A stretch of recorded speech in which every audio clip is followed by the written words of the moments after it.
Bonjour et bienvenue, c'est l'équipe Rugby, le podcast qui parle rugby avec la rédaction de l'équipe. Bonjour la rédaction de l'équipe. Bonjour.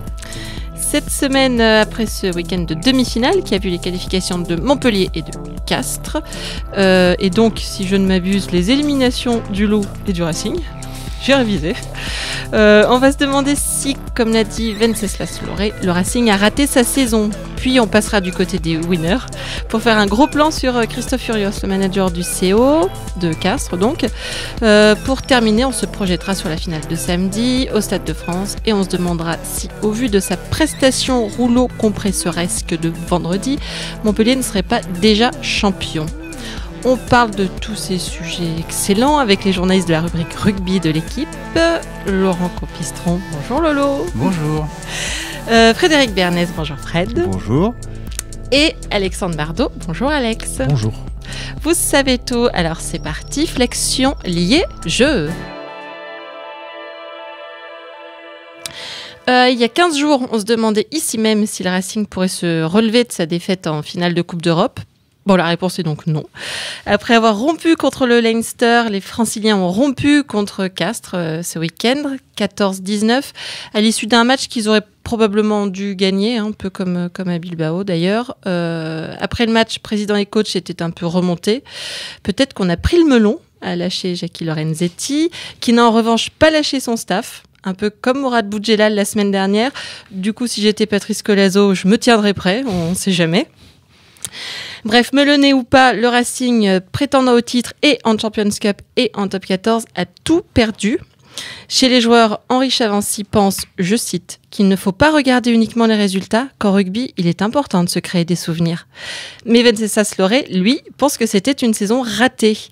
Tu penches plus de quel côté, toi, Fred, qui a suivi le Racing toute la saison ? Je pense qu'ils se sont créés des mauvais souvenirs alors. Parce que c'est obligé quand tu es le Racing et que tu as l'équipe que tu as, que tu es en finale de Coupe d'Europe et en demi-finale du championnat contre Castres. Et qu'à la fin tu gagnes aucune des deux compétitions, c'est forcément raté. Après, oui, ils ont fait une bonne saison dans le contenu, il y a quelque chose de nouveau qui s'est un peu créé cette année. Le problème, c'est qu'ils ont plus joué cette année et je pense qu'ils auraient sans doute gagné contre Castres s'ils avaient joué. Et c'est ça qui sera intéressant de comprendre parce qu'on l'a toujours pas compris là, c'est pourquoi ils ont refusé le jeu en fait quelque part à la fin et essayé de passer en force contre Castres qui était sans doute plus fort à ce jeu-là. Ils ont passé quoi, c'est un quart d'heure sur il y a la eu 7 ligne, mêlées 7 mêlées d'affilée. À chaque fois, ils réclamaient la mêlée. Ouais. Ils allaient chercher les 7 pénalités en fait. Sans doute, mais ils ont dominé les 2-3 premières mêlées de façon pas si flagrante que ça et à la fin ça tournait et ils ont pas senti que ça tournait, je pense. Ce qui était étonnant en zone mixte après, c'est qu'ils ont, sur ces 10 dernières minutes, ils n'avaient pas plus de regrets que ça. En fait, ils étaient pas, ils assumaient le fait d'avoir fait ça. Je sais pas, c'était bizarre. Après, maintenant, bon voilà, il leur manquait des joueurs. Je pense qu'on n'a pas senti le poids des absents avant, de Machno par exemple, de Lambi, voire Carter, même si voilà, je pense que Lambi était plus fort que Carter en fin de saison, et de Ryan. De Nakarayan aussi, on les a vachement sentis, je trouve, là, en demi-finale. Nakarawa n'a pas été bon, sans doute parce que Nakarayan n'était pas là, finalement, aussi. Ça a dû jouer. La charnière a eu du mal contre Cocotte et Urdapilleta, ça c'est clair. Voilà, il y avait quand même de gros manques. Alex, toi, tu penses que c'est une saison ratée ? Je trouve que c'est dur, en fait, le mot raté, parce qu'une saison ratée, c'est Clermont. Clermont cette année. Clairement cette année, ou Brive. Oui. Non, mais tout ça, ce que je veux dire, c'est qu'aujourd'hui, il y a une concurrence énorme au niveau européen et une concurrence énorme au niveau du top 14. Donc, un club il y aura qu'un élu peut-être chaque année à l'avenir, parce que la Coupe d'Europe peut être remportée par un club étranger ou par une province étrangère. Donc, il y aura peut-être qu'un élu dans les années à venir, celui qui gagnera le titre de champion de France, et donc ça veut dire que tous les autres sont en échec. Et quand on sait le nombre d'équipes, c'est une interrogation quand je dis ça, ça veut dire que toutes les autres équipes sont en échec. Je crois pas, je pense qu'on peut pas voir la chose, que je m'exprime pas très bien, mais je pense qu'on peut pas voir la chose comme ça, parce que la concurrence est quand même énorme. Il y a des clubs qui ont beaucoup d'ambition, qui ont des moyens. Il y a Toulon. Toulon, c'est une saison ratée, oui, je pense. Le Racing qui va en finale, qui la perd dans les dernières minutes et qui fait cette demi-finale, qui là, pour le coup, cette demi-finale est un échec. Le contenu de cette demi-finale, la manière de le jouer. voilà, je pense qu'on peut pas dire que c'est une saison ratée. Il y a forcément une amertume, par contre, j'imagine, énorme chez eux. Et je rejoins Fred sur le fait que cette demi-finale est un drôle de truc. Ils vont rester sur plus, le pire pour eux, c'est qu'ils vont rester sur ce goût-là. C'est-à-dire ce côté... on ne s'est pas donné complètement les moyens. On n'a pas joué notre jeu. On n'a pas osé faire ce qu'on sait faire d'habitude. Peut-être que Castres les a un peu gênés, mais l'impression aussi, c'est qu'ils n'ont pas osé ou qu'ils n'ont pas... pourtant, voilà. il faisait beau. Ouais. Enfin, voilà, à Bilbao, c'était compliqué parce que la défense du Leinster était vraiment très, très impressionnante et qu'il pleuvait. Là, il y avait toutes les conditions pour jouer. C'était l'après-midi. Et quand ils l'ont fait, en plus, ils se sont créés des occasions. L'essai de Dimhoff est merveilleux, même si c'est un essai direct, c'est super bien joué. Celui de Pichot est un super essai de... Même les réactions, essais refusés, les essais refusés sont beaux. Quand ils ont été capables de se créer des occasions, ça aurait dû les lancer vers quelque chose de plus positif, quoi, en termes de jeu, mais ils sont restés dans un contenu moyen, avec beaucoup de défis frontaux, peu d'ambition. En fait, ils ont raté leur saison, c'est au vu surtout des scénarios des deux matchs, quoi. Effectivement, Munster, s'il y a passé 2-3 bévues dans les dernières 5 minutes, ça passe. Et contre Castres, c'est un petit peu pareil. Ils se sont obstinés, effectivement, à prendre ces mêlées à 10 mètres de la ligne, alors qu'il y avait... le salut était sûrement en bout de ligne, à droite, du côté de Teddy Thomas. Voilà. Et puis, mais comme disait Alex, effectivement, il n'y a pas beaucoup d'équipes qui réussissent leur saison ces dernières années. Finalement, il y aura le champion et un cours si c'est Montpellier. Il y aura le finaliste ou le champion si c'est Castres. Ça fait déjà 2. Et après, à part ça, il y a Lyon. On ne les attendait évidemment pas en demi-finale. Agen qui sauve sa saison, qui fait une super saison en terminant 12e, avec les moyens qui sont les siens. Et à part ça, Pau, Toulouse, moyen, quoi. Et tous les autres, on peut considérer qu'ils ont raté leur saison, quoi. Ouais, mais quand tu es demi-finaliste du top 14 et finaliste de la Coupe d'Europe, tu t'es offert en tout cas la possibilité de jouer des matchs où il y a un côté, c'est pas que tu jettes la pièce parce qu'il y a des choses que tu peux maîtriser pendant ces matchs à enjeu, mais en tout cas tu t'es offert la possibilité de gagner des titres, et déjà ça, je pense que c'est le signe de saison plutôt réussie, quoi, à mon sens.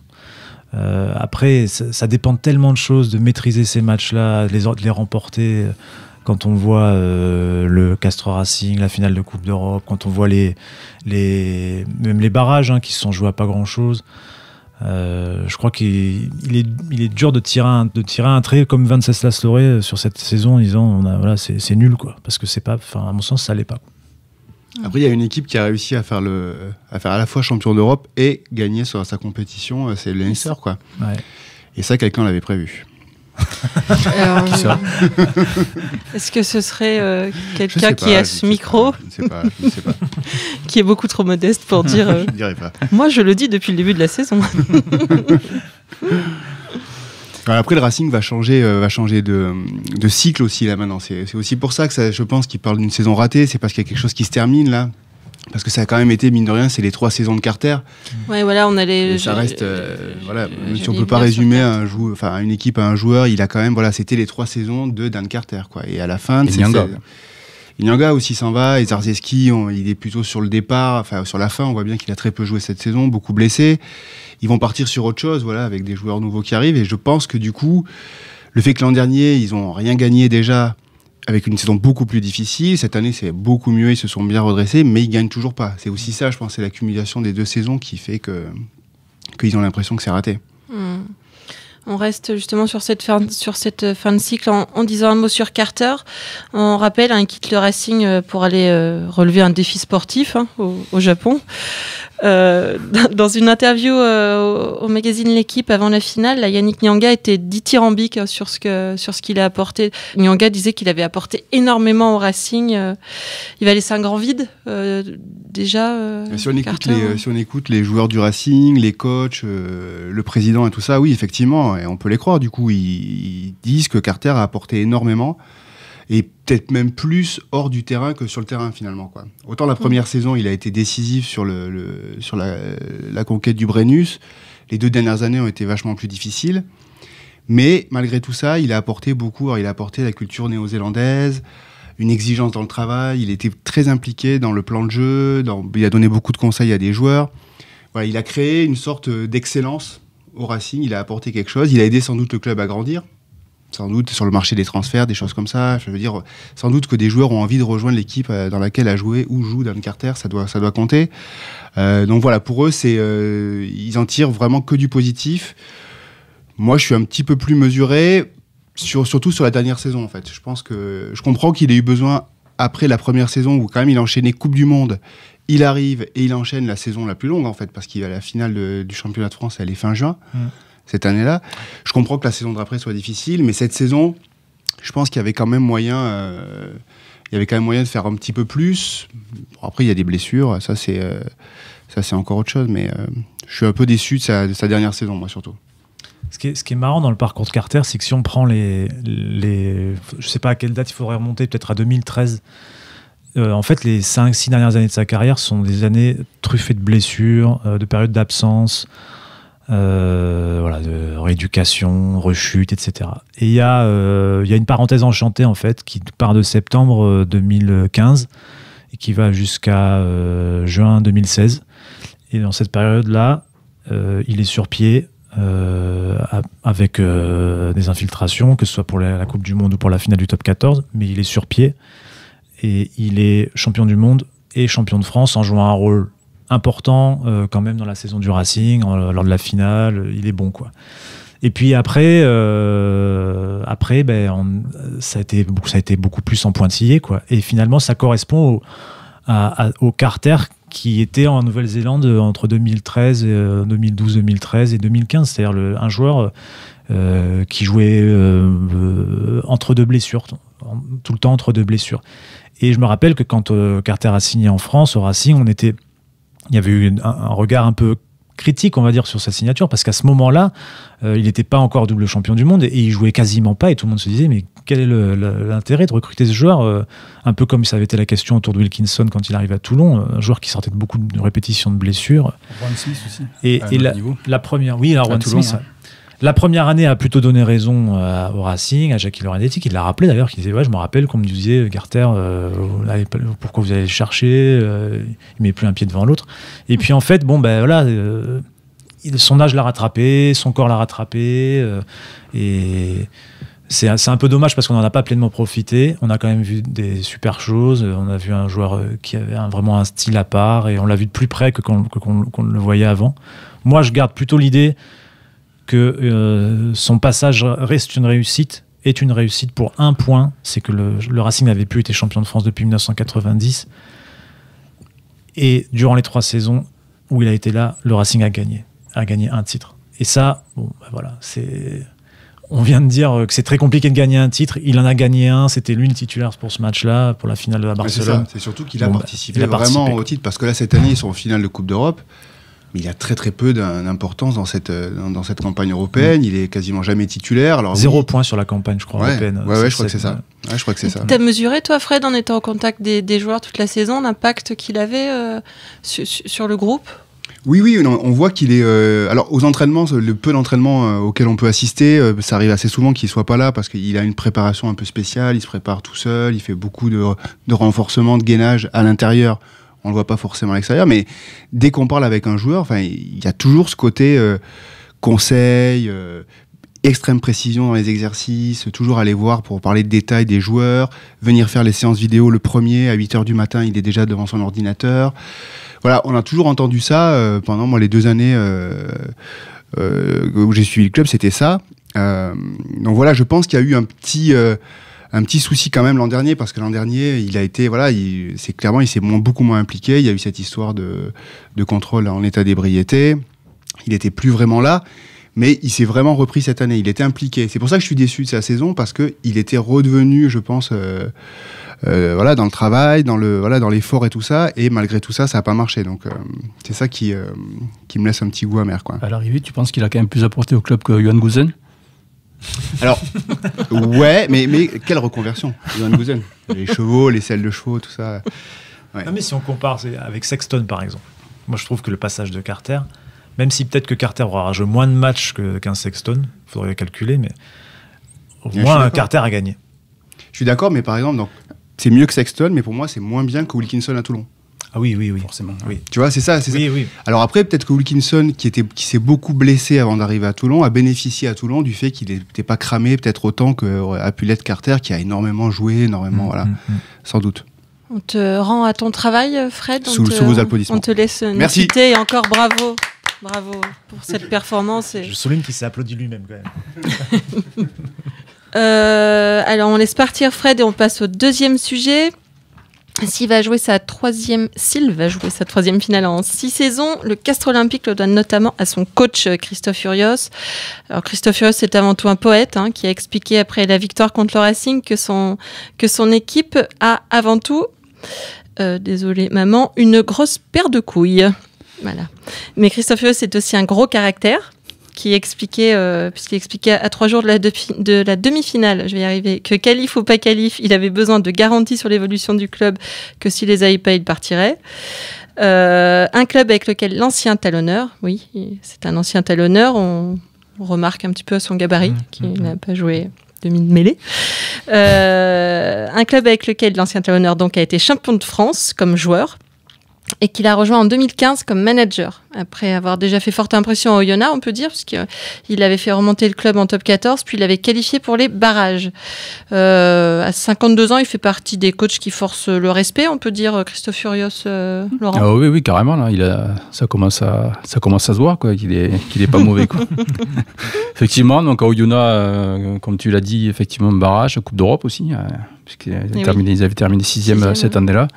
Pour Oyonnax, c'est quand même assez exceptionnel. On a vu ce qu'il est devenu du club une fois qu'il est parti, d'ailleurs. Ça s'est pas très bien passé. Et là, à Castres, effectivement, 3 saisons. Une première saison où il a posé les bases de son projet. Une deuxième où il a affiné l'effectif. Et là, une troisième où il a vraiment l'effectif qu'il désirait, je pense, depuis le départ. Ça aurait pu s'arrêter quand même avant les barrages, parce qu'il se qualifie in extremis, mais comme souvent à Castres, ça se passe souvent à l'avant-dernière ou la dernière journée. Et comme souvent aussi avec Castres, dès que ça commence à compter, les matchs couperés, la phase finale, tout ça, c'est des joueurs, il y a un collectif qui arrive à se transcender et porté là par cet homme, Christophe Furios, effectivement un personnage truculent, qui peut avoir effectivement des mots parfois crus. Mais c'est toujours un bon moment pour les journalistes de parler avec lui après les matchs. J'imagine que ça doit être pareil pour les joueurs, quoi. C'est quelqu'un qui est très proche des hommes, très proche de ses joueurs. La semaine dernière, on parlait de Mignoni, on se posait la question, est-ce que c'est le meilleur entraîneur du top 14 ?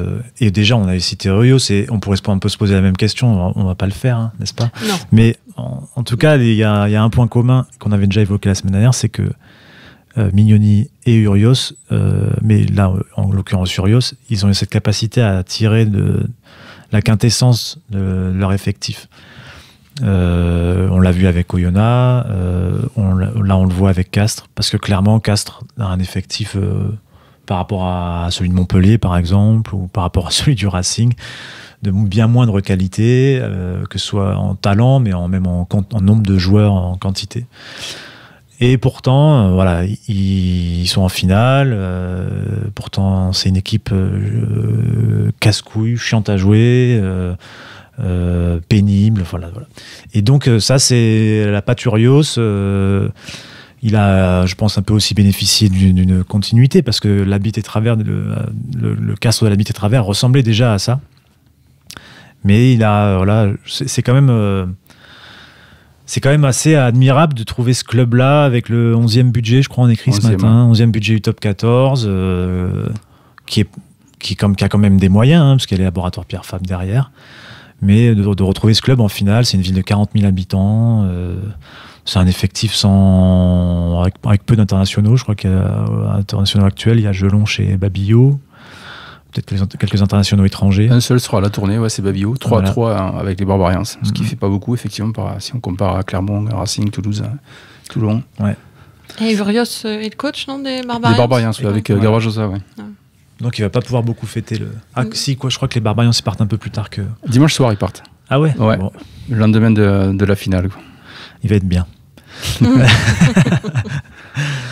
Non, mais voilà, après, Urios, on sait pas ce que ça donnerait dans un club comme le Racing ou comme Toulon, puisqu'apparemment c'est d'actualité, c'est-à-dire avec des joueurs de plus grand talent et plus de moyens, je veux dire une équipe avec plus de talent, donc dont on attendrait plus au niveau du jeu. On ne sait pas ce que ça donnerait s'il se retrouvait là-dedans. Mais en tout cas, que ce soit avec Castres ou Oyonnax, il a bâti des équipes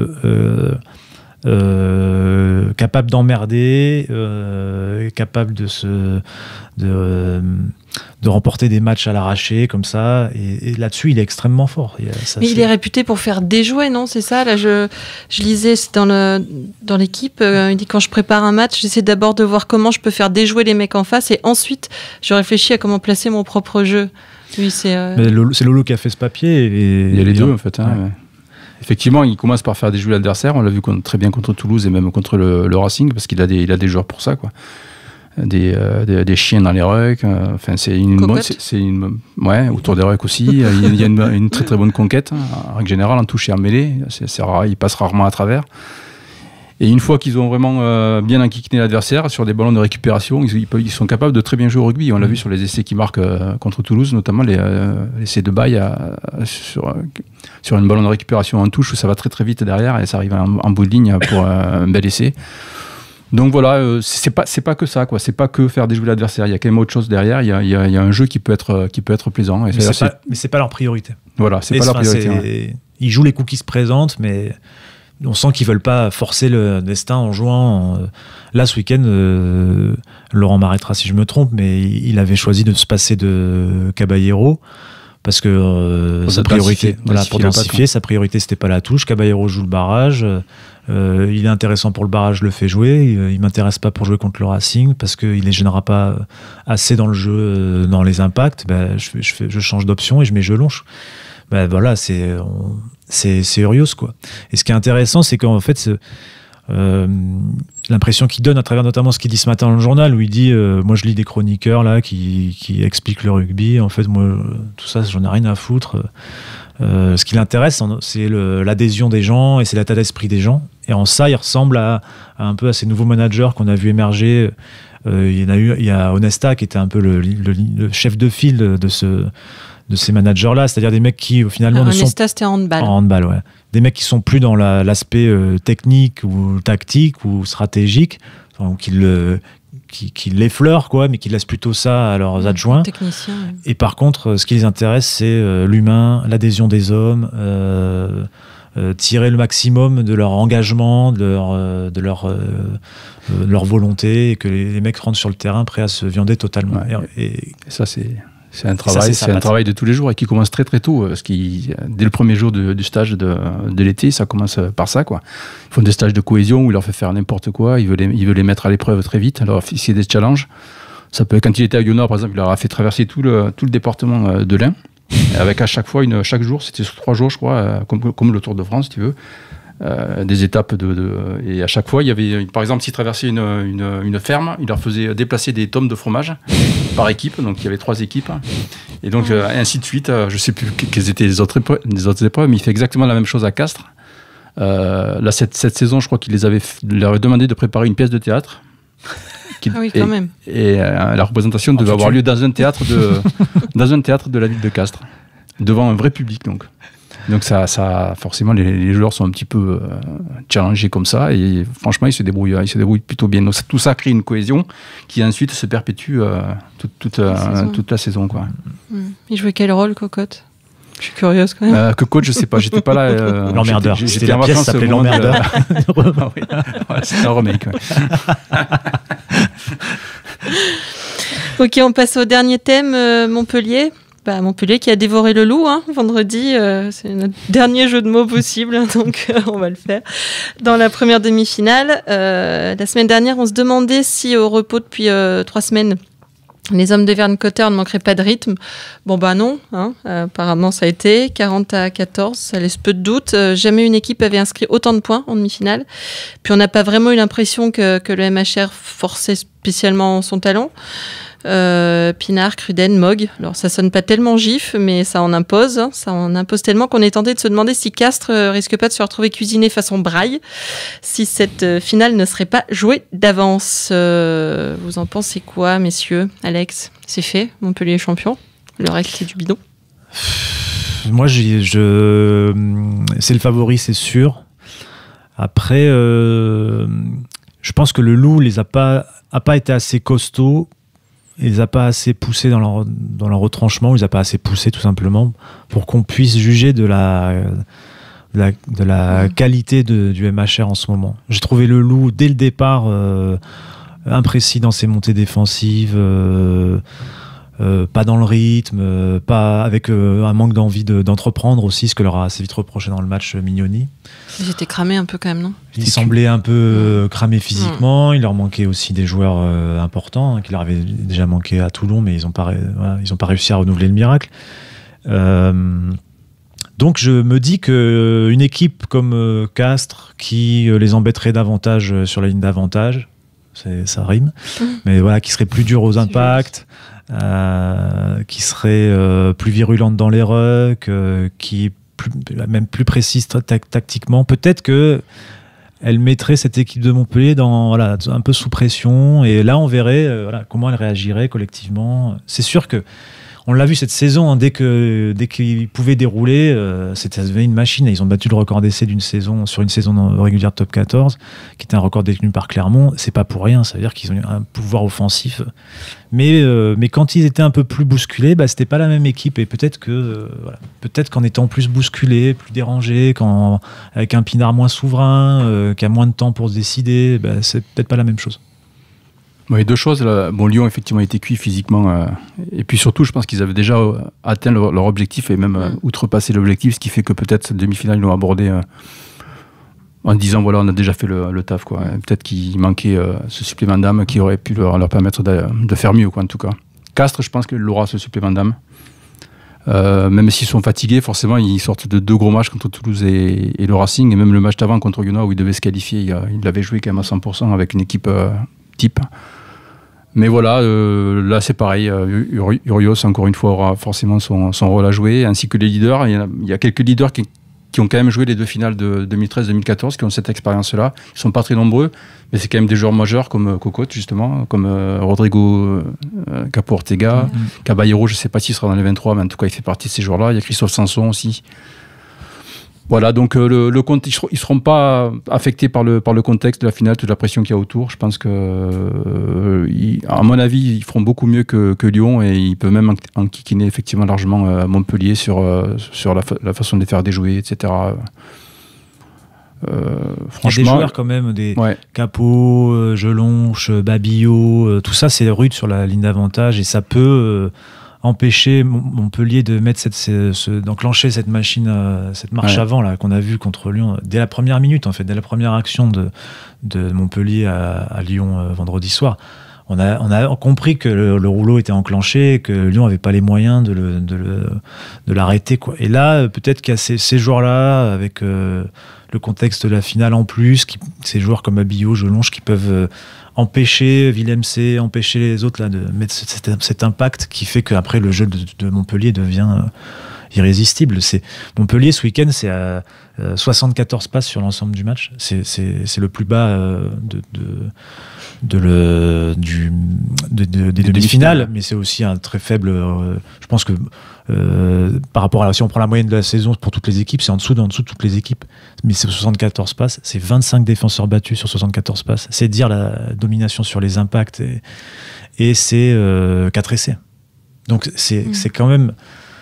Voilà, c'est quand cette équipe avance comme elle a avancé là, c'est extrêmement, extrêmement dur de l'arrêter, quoi. Ouais, c'est l'impression. Il y aura un grand match dans le match, c'est Cocotte Pienard quand même. Voilà, qui va être une des clés. Ouais. La clé du match se trouvera peut-être là, parce que Pienard a montré quand même que c'était le maestro de cette équipe de Montpellier contre Lyon. Cocotte, on a vu le match qu'il fait encore contre le Racing. C'est les demi de mêlée. Hein. Voilà, les 2 demi de mêlée de Montpellier du Racing. Je pense que c'est une des clés du match, largement. Ouais. C'est la clé, avec la capacité à avancer sur la ligne d'avantage. C'est-à-dire que l'équipe qui avancera sur la ligne d'avantage donnera du temps et de l'espace à son demi de mêlée. Voilà. Ligne d'avantage, ruck et duel demi de mêlée, c'est un peu ces 3 clés a priori de cette finale-là. Du coup, on peut s'attendre à quoi au niveau du jeu? Ça peut être quand même sympa à regarder, ou ça va être intense. Un peu du rugby de connaisseurs, comme on dit pudiquement. Non, mais on serait plutôt pour le rugby de connaisseurs. Ouais. Je pense que pour l'intérêt de la finale, vu que ça risque d'être assez fermé, ça serait bien qu'il y ait du suspense. Parce que si on revit le Montpellier-Lyon avec un match joué à la mi-temps, ça risque d'être un peu long. Castres Racing n'était pas très impressionnant, mais au moins jusqu'au bout, il y avait un côté haletant. Une sorte de dramaturgie. Ce que j'espère, je fais pas de provocation en disant ça, mais c'est un problème qu'on avait soulevé cette saison, que ce soit peut-être ici à ce micro ou dans les colonnes, mais j'espère que le match ne jouera pas sur une décision arbitrale favorable à Montpellier. Oui. Parce que là, il y a un contexte on a beaucoup alerté là-dessus, des clubs ont alerté là-dessus. Aujourd'hui, Moyen Altrad est sponsor de la Fédération française de rugby à hauteur de 35 millions d'euros sur 5 ans, je crois.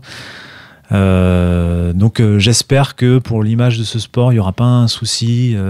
J'ai confiance dans l'arbitre, c'est pas ce que je dis, hein, mais derrière, forcément, ça va faire ça. Si jamais Montpellier gagne sur une erreur d'arbitrage, ça va faire causer, ça va faire voilà. Et en fait, c'était tout l'enjeu des discussions autour du partenariat FFR-Altrad. Mais là, on y arrive, donc espérons que les choses se passent bien. Ok, avant de se quitter, vous nous donnez un pronostic chiffré juste sur cette finale. Un score, quoi, c'est ça. Voilà, un score. Ouais, je vais rester pro Castres.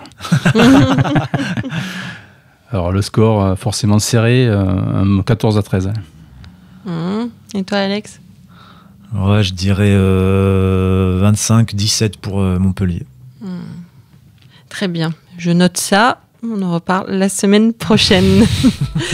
Voilà, c'était l'Équipe Rugby, le podcast, une émission de la rédaction de l'Équipe. Aujourd'hui, j'étais avec Frédéric Bernès, Laurent Compistron et Alexandre Bardot. Merci à Jules Cros à la technique. Retrouvez-nous tous les lundis sur l'équipe.fr, Apple Podcast, SoundCloud. N'hésitez pas à réagir, laisser des commentaires, des étoiles et à la semaine prochaine.